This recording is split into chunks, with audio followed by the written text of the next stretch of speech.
La Iglesia Cristiana presenta su programa Volviendo a la Senda de la Vida. Un programa presentado por el pastor Juan Chamalé. Así dijo Jehová: paraos en los caminos y mirad y preguntad por las sendas antiguas cuál sea el buen camino y andad por él. A continuación, el programa Volviendo a la Senda de la Vida.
El profeta Jeremías dijo: Oh Señor, tú has hecho el cielo y la tierra con tu gran fuerza y tu brazo poderoso. Para ti no hay nada imposible.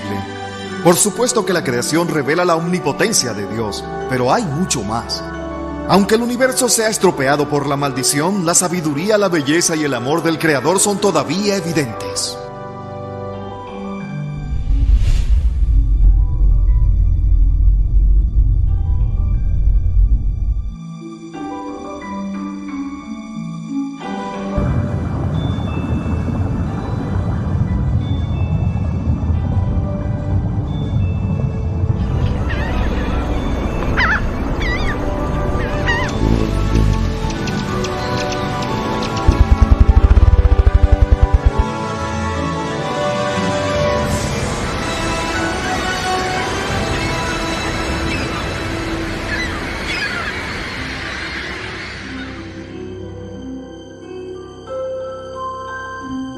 A donde quiera que vayamos, la sabiduría del Señor es visible.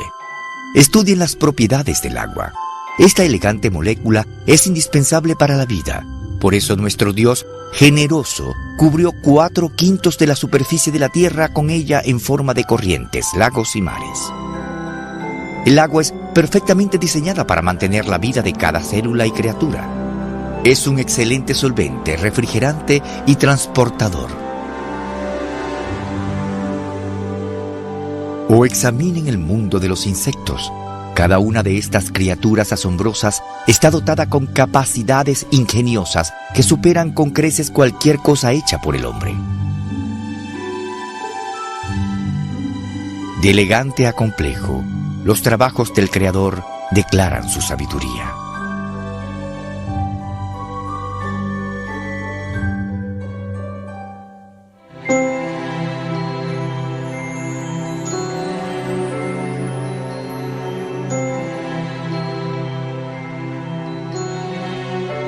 Hace miles de años, Dios le preguntó a Job: ¿has entrado en los tesoros de la nieve? Ningún hombre que viviera en esa época podría haber sabido totalmente sobre los tesoros de la nieve. Pero con el advenimiento del microscopio, ahora estos cristales complicados pueden ser totalmente apreciados. Estos son cristales de nieve actuales que han alcanzado la Tierra intactos.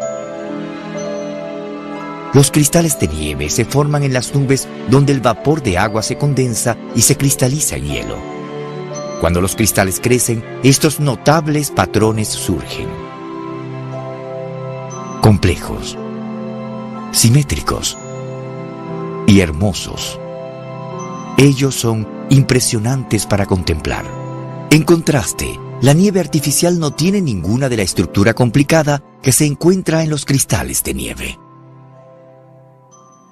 Los cristales de nieve son hechos de asombrosas moléculas de agua. Cada átomo de oxígeno tiene un poquito de carga negativa y se mantiene en 2 átomos de hidrógeno que tienen una pequeña carga positiva, la cual mantiene a 104 grados y medio aparte. Cuando uno alcanza el punto de congelación, de repente alcanzan un punto donde la atracción eléctrica de las cargas positivas y negativas puede unirlos. Esa es la fuente de energía. Y luego Dios las formó para hacer esos hermosos cristales, cada uno único, cada uno una reflexión de la creatividad de Dios. Cada día los 1.000 millones de tesoros transparentes de Dios caen a la tierra para nuestro descubrimiento y alegría, y aún ninguno de ellos son exactamente iguales. Creo que Dios incorporó esta forma hexagonal en la molécula de agua individual debido a la forma en que ellos se unen, generando una forma hexagonal cuando se unen y crecen externamente. Cada cristal de hielo individual está hecho literalmente de millones de moléculas de agua, y aunque quepan de un modo en particular cuando crecen, los cristales de hielo que caen de las nubes a temperaturas diferentes comienzan a obtener formas diferentes, entonces cada cristal de hielo va a ser ligeramente diferente de los demás. Cada cristal es construido con un patrón hexagonal y expone una simetría maravillosa de diseño. Realmente hay un tesoro en la nieve, como Dios declaró hace 4.000 años.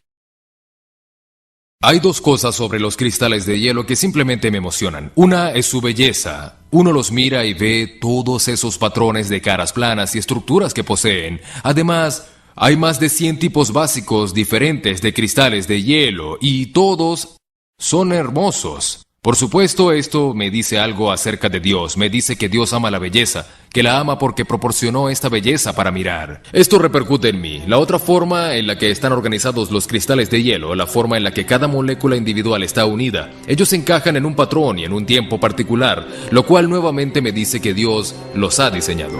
También tiene una aplicación espiritual. Al igual que cada cristal de nieve es claramente modelado, cada ser humano y cada alma es único y tiene un espacio especial para nuestro Señor. Al igual que la mano creativa de Dios forma cristales de hielo con cariño y cuidado, también tiene la intención de formar a cada persona para reflejar su gloria. Comparado con el resto de la creación, los cristales de nieve son simples. Incluso la atención del gran arquitecto está hasta en los innumerables cristales de nieve que él forma cada día, lo cual es una señal inequívoca de su cuidado. Dios no solo ha construido cristales de hielo, sino todas las clases de moléculas, todas las clases de sistemas, relaciones y procesos que aún no comenzamos a comprender hoy. Esa es una de las razones por las que me hice científico. Me encanta tratar de averiguar cómo funcionan las cosas, cómo operan y se le aplican ecuaciones matemáticas, porque siento que le toco el rostro a Dios, por así decirlo.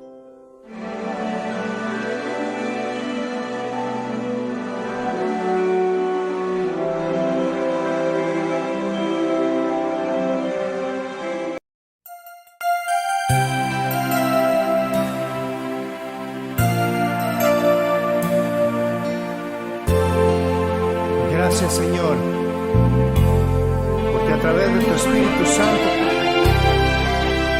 te podemos adorar, Señor. Gracias.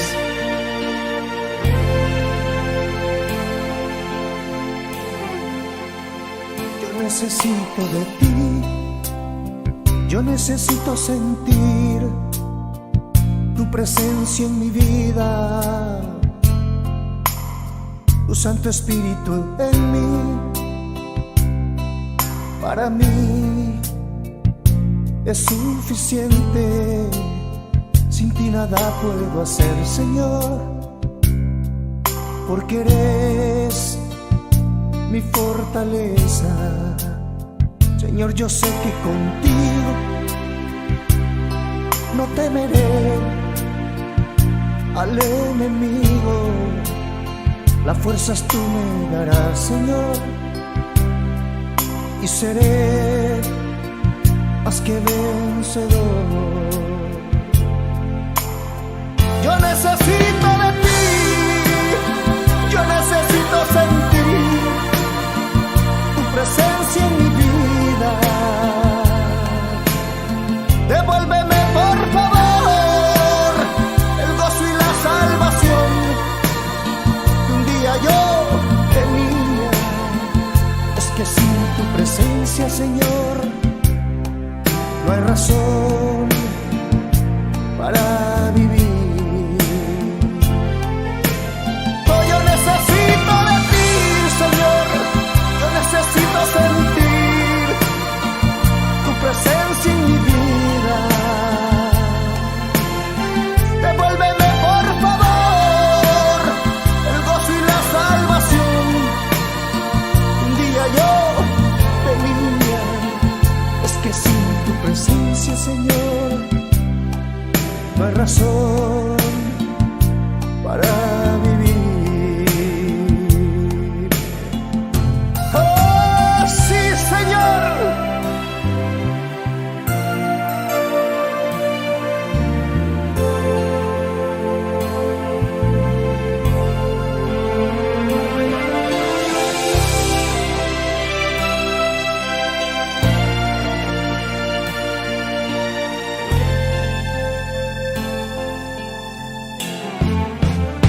Yo necesito de ti, yo necesito sentir tu presencia en mi vida. Devuélveme, por favor, el gozo y la salvación. Un día yo venía, es que sin tu presencia, Señor, no hay razón para vivir.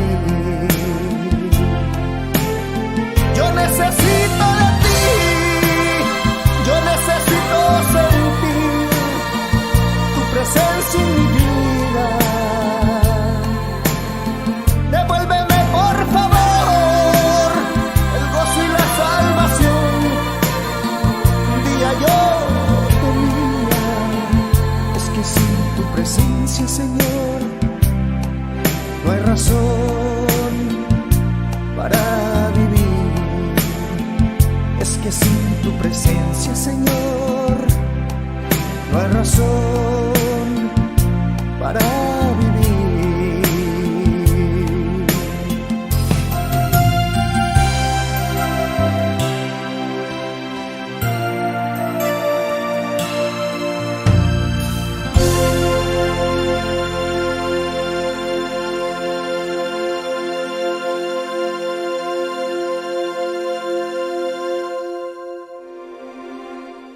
¿Puede una persona que tiene atracción por personas de su mismo sexo cambiar? ¿Es posible que una persona homosexual pueda dejar esos patrones sexuales? Muchos dicen que han intentado dejar esas prácticas y no han podido cambiar, que ha sido imposible para ellos y se preguntan, ¿qué tengo que hacer? En nuestro programa de hoy queremos dar un testimonio de la obra de la gracia de Dios transformando la vida de un hombre. Y estad siempre preparados para presentar defensa con mansedumbre y ser así entendidos de los tiempos. Y tenemos con nosotros a Junior de los Santos, abogado y ex militante de la comunidad LGBTQ. Bienvenido, Junior. Muchas gracias, bendiciones. Gracias por la invitación. Y aquí estamos para bendecir a las personas que nos van a escuchar. Amén. Así es. Oyendo tu testimonio, sabemos que por muchos años militaste en esos grupos LGBTQ. Así es. Tú sabes que uno tiene una vida oculta, como le llaman en el closet, y después que uno sale del closet y comienza a visitar los lugares, la discoteca gay, los bares gay, los saunas gay, los sitios gays de aquí del país, mayormente en el Conde. Entonces, cada uno de esos lugares te vas asociando con amigos, con compañeros, personas de Bonao, de Santiago, de La Vega, hasta que hace de ese círculo tu círculo de amistad. Y porque vas encontrando personas que sienten lo que tú sientes, piensan como tú piensas y miran el mundo como tú miras. Y ahí entonces llegas, es como que llegas a tu casa. Esa es la bienvenida que tú mismo te das. A mí me gustaría escuchar tu historia completa de tu crianza primero, que nos puedas hablar, ese despertar sexual, luego ese estilo de vida Y en cuarto lugar, ¿cómo conociste al Señor? ¿Tú vienes de un hogar disfuncional? No. Hasta el día de hoy mis padres están casados. Yo tuve el mejor hogar, un hogar donde la figura paterna y la figura materna eran bien definidos en el hogar. Mi papá es policía, pensionado, y mi mamá es ama de casa. Él se iba a trabajar. Somos 6 varones en ese tiempo. Y papi era el duro de la casa. Lo que papi decía, eso se hacía. Pero era lleno de reglas, lleno de normas, pero también lleno de amor. O sea, había una disciplina militar, vamos a decir así. Él era un militar. Te puedo decir, por ejemplo, en mi casa teníamos, no había dinero para un armario, y de repente él armó, con 6 cajas de cerveza, armó un armario. Y le puso a cada uno su nombre, y ahí estaban las cosas de cada uno de nosotros. Ahora, cuando él revisaba eso, tenía que estar bien, la media bien doblada, el deporte en el lugar, y esa disciplina nunca era exagerada, siempre iba acompañada de mucho amor. Por ejemplo, yo jugaba voleibol, mis hermanos todos juegan béisbol, y ver a mi papá, por ejemplo, llegar a La Vega. Yo tenía un juego en La Vega o en Pedernales. O sea, tú vivías en Santo Domingo. Sí, y de repente estábamos ahí, yo jugaba para la selección nacional de voleibol y era juvenil. Nunca me imaginaría que mi papá iba a estar ahí. Y de repente lo veo en la grada y ahí estaba. O en el colegio, por ejemplo, estábamos en recreo. Y lo que menos tú esperas ver a tu papá en recreo, sí. Y ahí estaba él detrás de nosotros, observando. No sé cómo lo hacía, pero esa supervisión y esa vigilancia siempre de nosotros era extrema, siempre era cuidadosa. Yo, por ejemplo, aprendí a cruzar la calle porque él me enseñó a cruzar la calle. Yo aprendí donde Cristóbal Colón dio el grito de victoria porque él me llevó al Conde.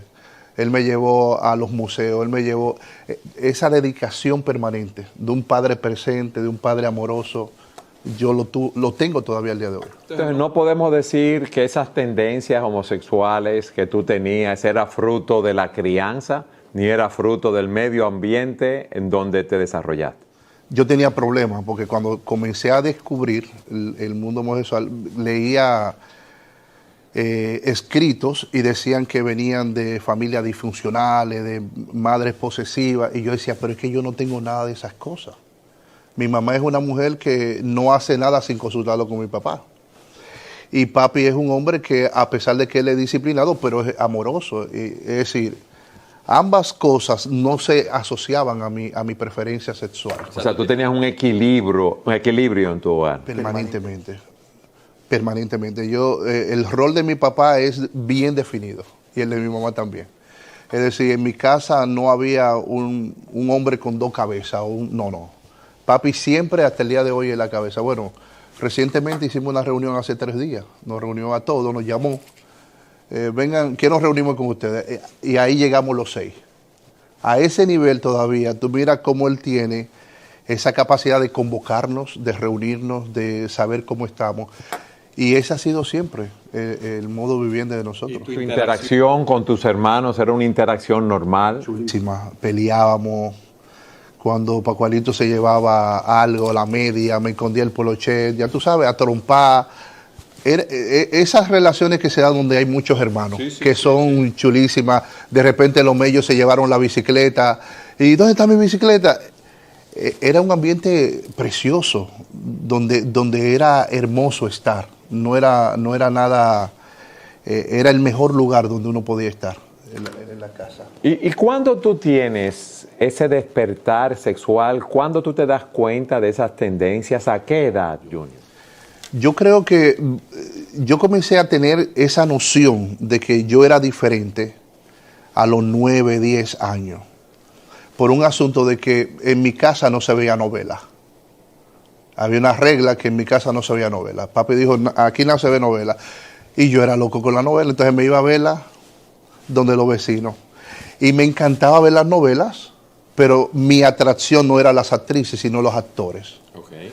Y yo sentía que había una atracción muy fuerte siempre por los personajes con los actores, igualmente con las películas. Cuando veía la película, veía que me identificaba mucho, que me atraía de los personajes siempre era el actor principal. No lo comentaba porque era una lucha que tenía conmigo interna, pero sabía que había algo. Y eso se agravó cuando los muchachos comenzaron a crecer, 12 años, 13 años, porque toditos comenzaron a llegar con novia a la casa.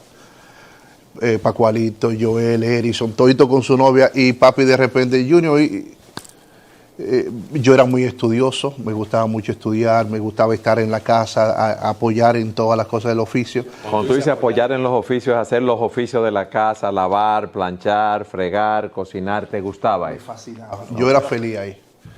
Entonces, lógicamente, eso trajo que cuando discutíamos entre los hermanos salía los sobrenombres de que a uno no le gusta, porque yo estaba siempre en las labores familiares, mientras que ellos estaban operando en otros sitios. Aunque teníamos un colmado, y yo tenía que abrir el colmado, ir al mercado, pero me encontraba más seguro haciendo las labores de las casas. Era como que donde encontraba un disfrute pleno, que no era el caso de mis hermanos. Cuando a mis hermanos tú lo ponías a fregar, era el grito al cielo. Y si tenía que trapear, entonces lo que yo hacía entonces era que le decía, bueno, dame 25 pesos y yo trapeo por ti. Y siempre negociábamos en ese sentido. Y tú tenías esas tendencias, vamos a decirlo así, esa inclinación.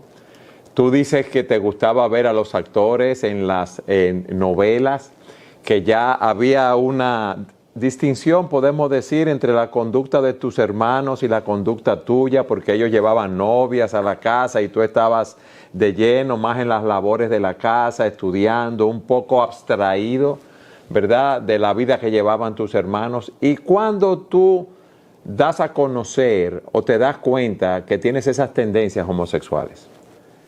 Mira, el colegio fue un paso bien difícil.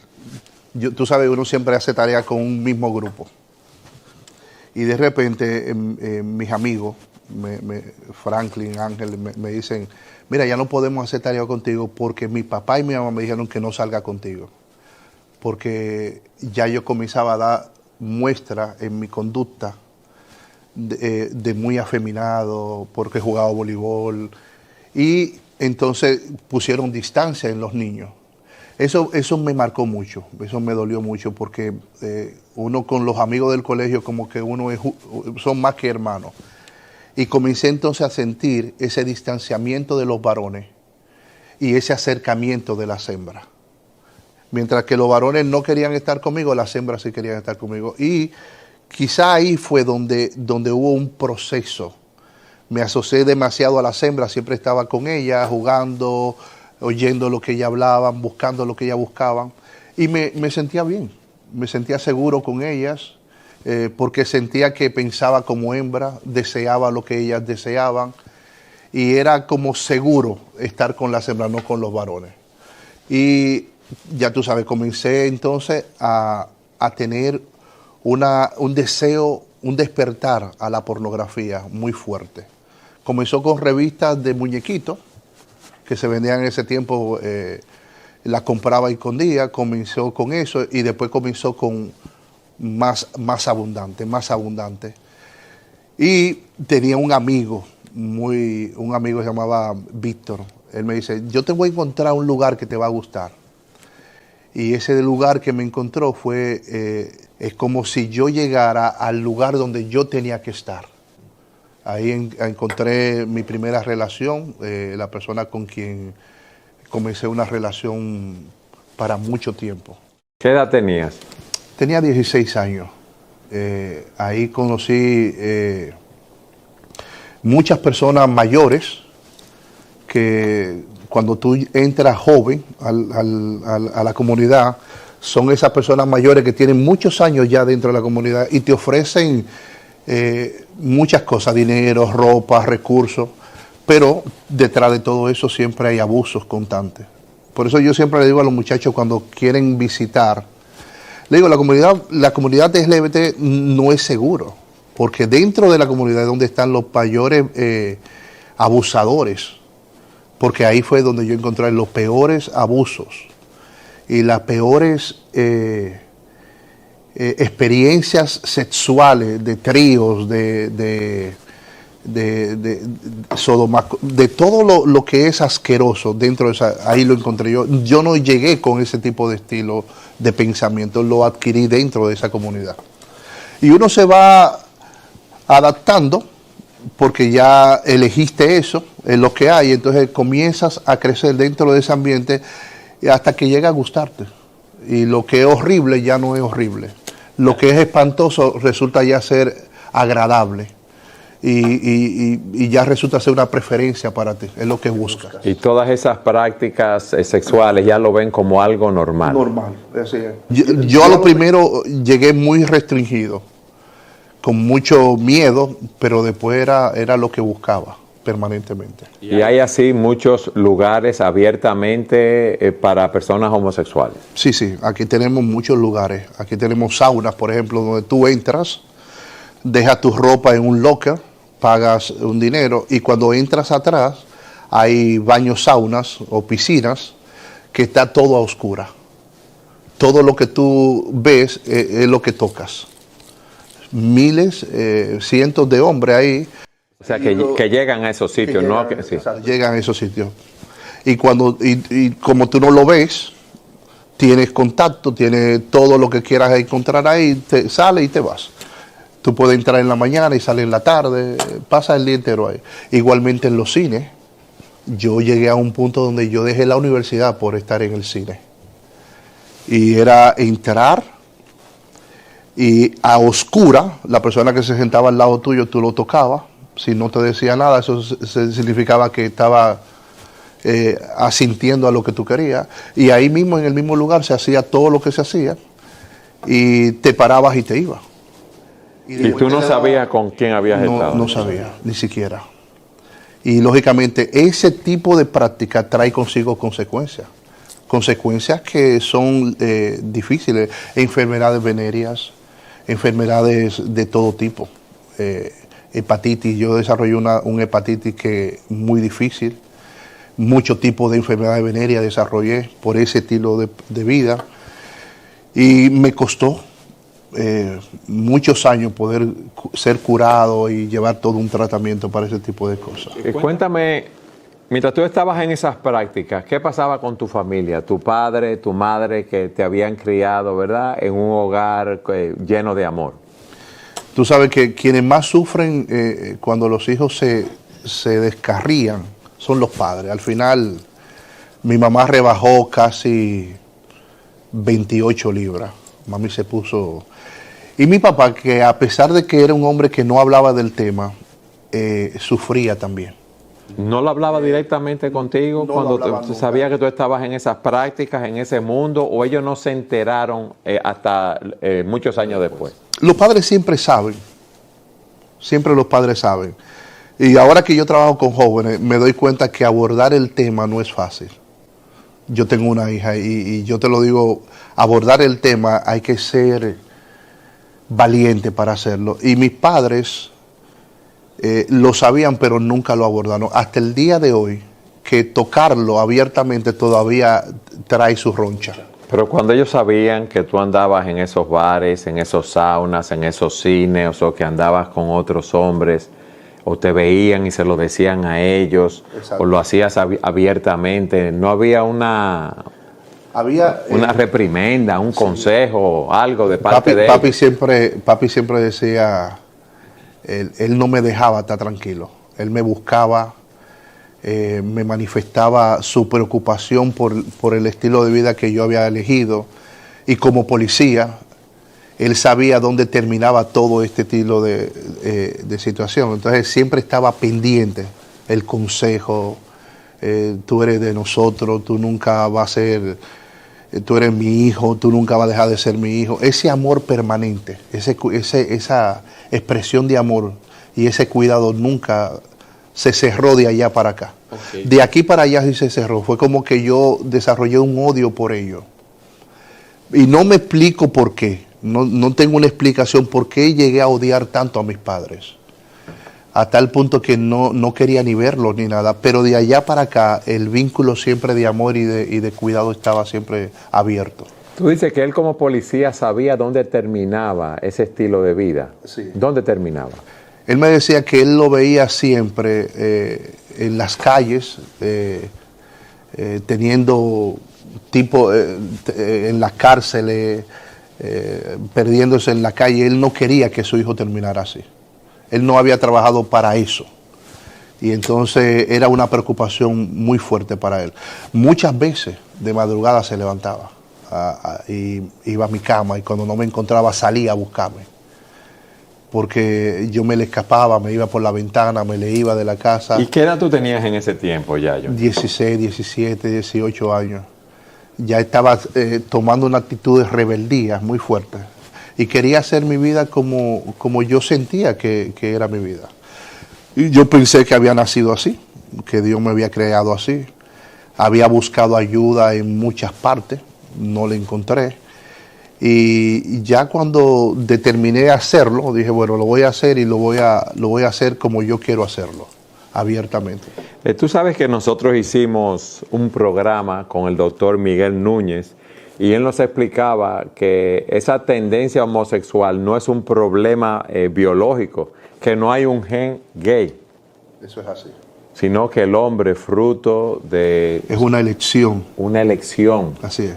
Yo pensaba, y es bueno siempre acotar un poco esta idea, yo pensaba que había nacido así, porque dentro de la misma comunidad nos habían dicho que había un gen gay, había muchos libros, y como que esa idea es la que se propaga dentro de la comunidad.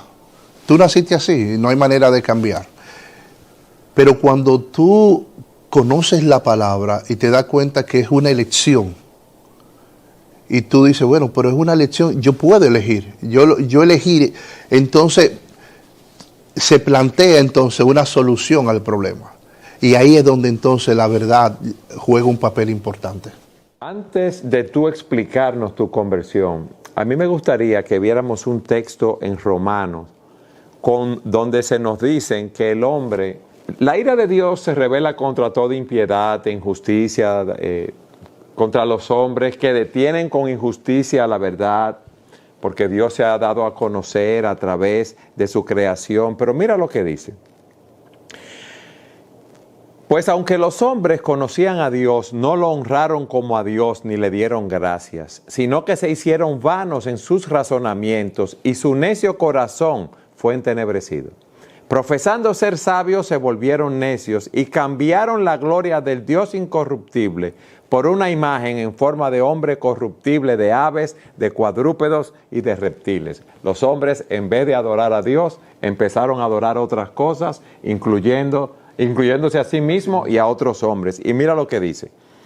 Por lo cual Dios los entregó a la impureza en la lujuria de sus corazones, de modo que deshonraron entre sí sus propios cuerpos, porque ellos cambiaron la verdad de Dios por la mentira y adoraron y sirvieron a la criatura en lugar del Creador. Y mira lo que dice. Por esta razón Dios los entregó a pasiones degradantes, porque sus mujeres cambiaron la función natural por la que es contra la naturaleza. De la misma manera también los hombres, abandonando el uso natural de la mujer, se encendieron en su lujuria unos con otros, cometiendo hechos vergonzosos, hombres con hombres, y recibiendo en sí mismos el castigo correspondiente a su extravío. Y así como no tuvieron a bien reconocer a Dios, Dios los entregó a una mente depravada para que hicieran cosas que no convienen. Y esa es la explicación. El hombre le ha dado la espalda a Dios, quiere vivir conforme a sus propias pasiones y deseos, se adora a sí mismo, y entonces viene este tipo de problemática. La pregunta es, ¿cómo tú conociste al Señor? ¿Cómo tu vida fue cambiada? Mira, yo ya había entrado a una etapa donde ya yo me sentía bien donde estaba. ¿Tú tenías una relación fija con otro hombre? Sí, ya teníamos una relación de 8 años. Ese fue, perdón, el que tú dices que conociste la primera vez que fuiste a una discoteca gay. Esa misma persona. Y me sentía bien, ya había salido del closet, ya no tenía la presión interna ni externa, y me siento bien. Y de repente voy a un lugar, a un estudio bíblico, y cuando se abre la palabra de Dios ese día, justamente, se lee 1 Corintios 6:9. ¿Y qué dice 1 Corintios 6:9? Dice, ¿o no sabéis que los injustos no heredarán el reino de los cielos? Dice, no se dejen engañar. Ni los injustos, ni los inmorales, ni los afeminados, ni los que se echan con varones, ni los mentirosos heredarán el reino. Y ese día, cuando se leyó esa palabra, yo entendí, fue como si mi entendimiento, que yo no iba para el cielo, porque yo era mentiroso, yo era injusto, yo era ladrón, perverso, todo lo que estaba ahí, yo era eso. Y ese día me preocupó la eternidad, yo no sé por qué. Yo había vivido toda mi vida donde la eternidad no era un problema, es decir, lo que fuera pasar en mi vida, a mí no me interesaba, ese no era un problema que me preocupara, pero ese día me resultó ser algo que no me dejó tranquilo. ¿Dónde yo voy a pasar la eternidad? Que Dios diga que ellos no van a entrar al reino de los cielos, eso me preocupó, porque yo pensaba que yo podía entrar al reino de los cielos. Y el versículo 11 dice, y estos eran algunos, pero ya fueron lavados, fueron santificados por el nombre de Jesús. Ese día yo escuché el mensaje, y el mensaje de salvación, de la verdad de Dios trajo a mi vida una confrontación que aunque no acepté al Señor, pero mi vida no fue la misma. Te dejó intranquilo. Me dejó intranquilo. Te puso a pensar en las cosas espirituales. Así te es. puso a pensar en tu condición y en el estilo de vida que estabas llevando. Fue como si, fue como si fue la primera vez que yo reflexioné sobre mi vida. La primera reflexión que hice, ¿dónde voy a terminar si sigo así? Y entonces me preocupé terminar en el infierno. No sé por qué, pero es como que tú estás viviendo tu vida y de repente pasa algo y ese día, algo que tú nunca te habías preguntado, ahora te lo preguntas y eso te preocupa tanto que no te deja dormir. Esa noche yo llegué a mi casa y se iban para la discoteca, le dije que no iba y me quedé en mi casa y me arrodillé. Tenía mucho sin hacerlo. Y yo le dije al Señor, Señor, yo no quiero ir al infierno, pero yo no quiero ser así. Yo no elegí ser así. Si tú puedes cambiarme como cambiaste la iglesia de Éfeso, cámbiame. Y yo sé que hablé mucho con el Señor, no te puedo decir cuánto hablé, pero me quedé de rodillas dormido ahí hasta el otro día. Y lo que sentí fue una necesidad de volver a ese mismo lugar. Donde oíste el evangelio predicado, a ese estudio bíblico. A ese estudio bíblico. Y iba. Y en la medida en que me exponía la palabra de Dios, la palabra de Dios hizo que yo tomara decisiones. Y una de las decisiones que tomé fue separarme de la pareja que tenía. Le dije, yo necesito que tú me des una oportunidad de buscar al Señor. Y si Él va a hacer algo con mi vida, yo quiero que Él lo haga. Y si no lo va a hacer, vuelvo contigo, pero déjame hacerlo.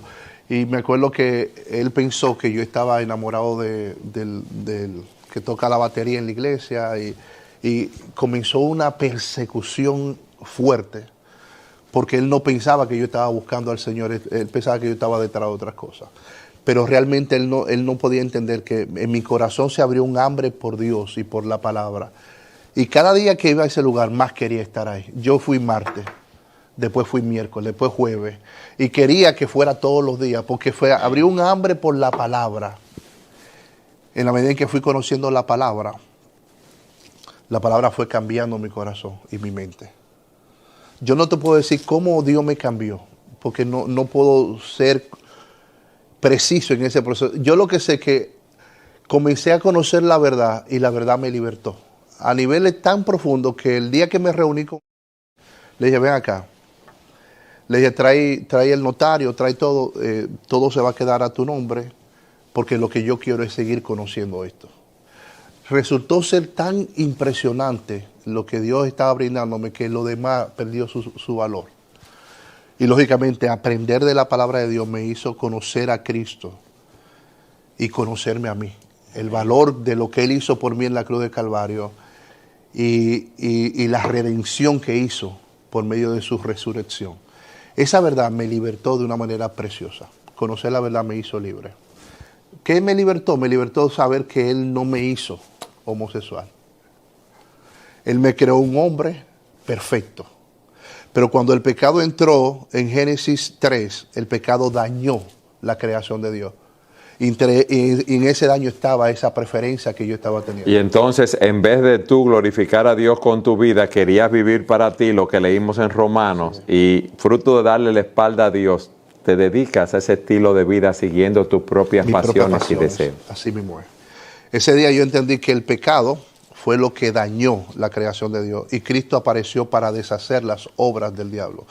Cristo en la cruz lo que hizo fue que llevó el pecado, se hizo pecado por mí. Y tomar lo que Él hizo y aceptarlo me dio una mente nueva, me dio un corazón nuevo. Y ahora yo tengo una mente nueva y un corazón nuevo. Y dice la Biblia que ahora yo tengo la mente de Cristo. Amén. Eso no lo da nada en la tierra. Eso además lo da el Evangelio. Eso, ser una nueva persona, yo no sé si la gente puede entender esto, pero el tú querer cambiar y que te ofrezcan ser de nuevo es el mejor proceso del cambio. Y yo de verdad asumí ese nuevo cambio. Yo no sabía hasta dónde Él me iba a llevar, pero le he dado gracias a Dios porque me ha traído a un punto de mi vida donde yo disfruto tanto el ser lo que soy hoy, el ser un hombre como lo soy hoy.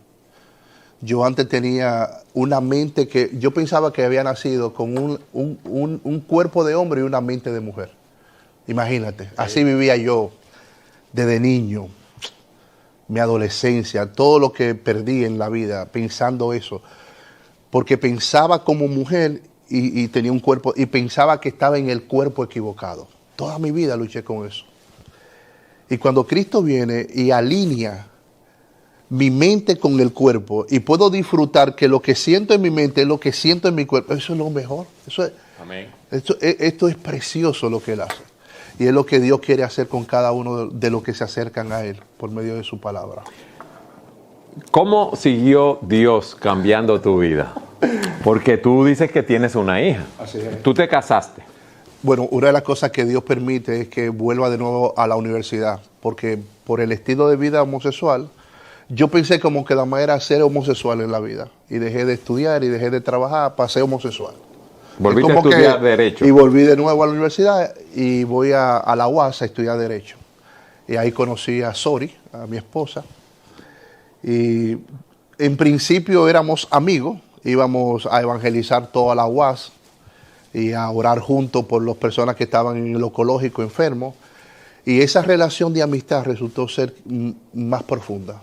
Llegó un punto donde ya yo no quería, yo bajaba a la UAS sin tener clases, nada más para verla a ella. Pero yo no con sabía la excusa de que iban a evangelizar, entonces yo no sabía cómo abordar a una mujer, porque hay una lucha. Yo tenía una batalla, si le digo y ella no me quiere, hasta que llegó a mí un libro de David Machea, y ese libro tenía una frase que me gustó, y yo dije, bueno, yo me voy a declarar hoy a Sori. Ese día ella llega y le digo... Perdón, una pregunta previa. ¿Ella sabía tu antiguo estilo de vida? ¿Tú se lo habías dicho? Yo en la UAS, en un lugar donde nos reuníamos a cantar y a alabar al Señor, yo había dado mi testimonio ahí, okay, y ella lo había escuchado. Ese día le digo, Sori, quiero hablar contigo. Ella me dijo, bueno, voy a un examen, nos vemos en breve. Ahora que estamos casados, que ella me dice que se quemó, pero ella regresó a los 10 minutos. Ella estaba en ti, sabía lo que tú le ibas a decir. Ella estaba. Ella volvió. A los 10 minutos volvió. O sea que ella dejó ese examen así.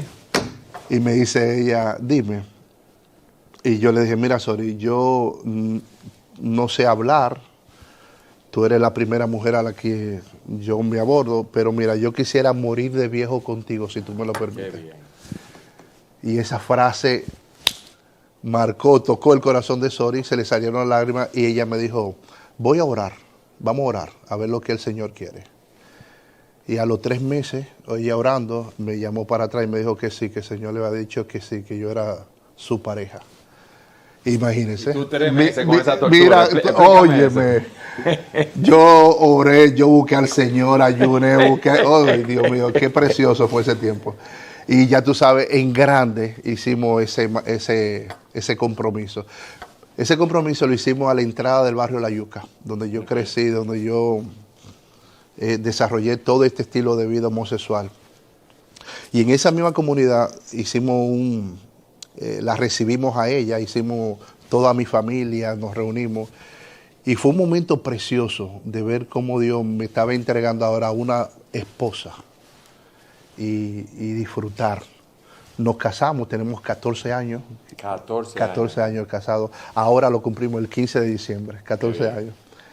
Y Dios nos dio una hermosa niña, se llama Julián y tiene 12 años. Y de verdad que no cambiaría por nada lo que Dios ha dado. Ser esposo, tener una familia, es el disfrute mayor que un hombre puede tener. Sí, porque es el diseño de Dios. Dios nos diseñó así, es lo natural. Un hombre, una mujer, los hijos, y tener una familia, verla crecer. Yo no sé cómo yo viví en una casa con un hombre y ahora vivo con una mujer y una hija. Y el cambio es tan abismal. Lo que yo puedo elegir ante lo que Dios ha creado no se puede comparar. El diseño de Dios es algo que cuando tú lo disfrutas, sabes que es para bien y no para mal. Lo que yo elijo siempre para destrucción de mi propia vida. Porque en esa relación, dolor, abuso, golpes, droga, alcohol, todo lo que es. Y ahora vivir esta experiencia de amor, de respeto, de armonía, de compañía, es algo precioso. Es que ese es el diseño de Dios. El otro estilo de vida, como leíamos en Romanos, es contra naturaleza, no es lo normal, es el fruto del hombre haberse apartado de Dios, de haberle dado la espalda a Dios. Así es. Es una mente corrompida formando diseños corrompidos. Eso es así, eso es así. Y qué hermoso es poder tener hoy el disfrute. Por eso estoy aquí, porque yo busqué información cuando tenía mi lucha. Y yo creo que muchos de los jóvenes que puedan estar pasando por esto, puedan llegar a esta información y puedan darse cuenta que sí se puede salir. Dios no nos creó homosexuales, Dios creó un hombre perfecto. El pecado nos cambió, nos trastornó, a muchos con la homosexualidad, a otros con la mentira, a otros con el robo, pero al final es el pecado el daño. Y Cristo apareció para eso. Cristo apareció para darnos una vida nueva en Cristo Jesús. Es el único que puede cambiarnos. Y yo le puedo decir porque ya tengo 22 años de haber salido de ahí. Y de verdad que disfruto la plenitud de lo que Dios está haciendo en mi corazón. Y cómo Dios te ha transformado. Tú dijiste algo que es esencial. Dios nos creó y Él creó un hombre y una mujer con sus características distintivas. Y creó ese hombre para esa mujer. Y creó un diseño de convivencia, creó lo que es el matrimonio, los hijos y todo lo que esto conlleva. Para concluir, ¿qué mensaje tú darías a aquellas personas que tienen esas luchas o aquellas personas que están siendo engañadas por otros hombres o mujeres engañando mujeres en esas relaciones homosexuales que son contra naturaleza? ¿Qué tú le dirías a esas personas y qué tú le dirías a esos padres para que tengan cuidado con sus hijos en el medio en el cual nos desenvolvemos? Porque es chocante ver cómo tú a los 16 años tenías esas tendencias, pero fuiste seducido por personas que tenían ese estilo de vida, que te daban regalos, camisas y ese tipo de cosas para seducirte. ¿Qué tú les dirías? En el libro de Génesis 19, cuando Lot entra a Los Ángeles a la casa, dice que lo querían violar. Dice que los hombres de Sodoma rodearon la casa de Lot. Y esto es algo que pasa a veces desapercibido. Ellos rodearon. La vida homosexual es así. El homosexual rodea a su víctima. Lo rodea, ve la necesidad y te compra el tenis, te da los 300 pesos, te da los 200 pesos. Te está rodeando, pero después va a forzar la puerta para que tú le abras. Y ahí, en ese forzar la puerta, es donde entonces entra el peligro mayor. Todo el que está siendo rodeado por alguien que parece buena persona, es paciente, es tranquilo, te entiende. Detrás de todo eso lo que hay es una búsqueda de dañar el diseño de Dios para tu vida. Y yo creo que los padres debemos de despertar. Debemos de despertar porque justamente hace 2 semanas estoy hablando con unos padres que sus hijos juegan Roblox, unos jueguitos sencillos. Y me dicen ellos que dentro de esos juegos ellos encontraron una conversación de uno de sus hijos con alguien de Argentina que lo estaba incitando a una vida homosexual. A tal punto que el niño estaba confundido y le dijo a su papá: papi, yo soy unicelular o bisexual. Y cuando él le hizo la pregunta se dio cuenta que su hijo no debiera manejar ese vocabulario. Sí. Nosotros vivimos en un tiempo peligroso. Un juego como ese, mi hija lo juega. Y tan pronto supe la información, vine al chat porque comienza con los niños del colegio, juegan en línea con ellos. Estos no son tiempos de dormirse, estos son tiempos de estar despiertos. Saber que cómo guardará el joven su camino, guardando la palabra. Los padres debemos de hacer devocionales con nuestros hijos. Este es el tiempo de estar con ellos, de velar por ellos, por el alma de ellos, y saber que la palabra de Dios es la única que puede proteger su corazón. Y si ya el niño comenzó a visitar y a tocar y a hablar, inmediatamente levantar la verdad de Dios en su corazón. No hay nada más precioso. Yo le decía en estos días que nosotros teníamos unos muchachos que estaban pasando por ese proceso de falta de identidad. Y yo llamé al papá y le dije: tú lo que tienes que estar con el niño. Y tan pronto el papá comenzó a andar con el niño, a salir con el niño, ya el niño cambió totalmente. Se identificó con la figura masculina. Increíble. Fue algo que yo mismo dije, me sorprende cómo todavía lo que Dios creó es lo que es válido hasta el día de hoy. Sí. Y eso es lo que debemos de hacer, volver de nuevo al diseño de Dios para disfrutar lo que Dios quiere para nuestra vida. Amén. Junior. Si alguno está en Cristo, nueva criatura es. Las cosas viejas pasaron, he aquí, todas son hechas nuevas. Amén. Jesucristo es el camino, la verdad y la vida. Nadie viene al Padre si no es por Él. Amén. Y tú mencionaste brevemente lo que dice la palabra en Juan 8. Conoceréis la verdad y la verdad os hará libres. Amén. Te libertará. Amén. De ese estilo de vida pecaminoso que, como tú dices, se manifiesta de diferentes maneras, con mentiras, con engaño, con envidia, con homosexualidad, de diferentes maneras. En Cristo hay salvación. Amén. Junior, gracias por haber estado con nosotros. Ha sido un placer, de verdad que sí. El placer es nuestro. Gracias.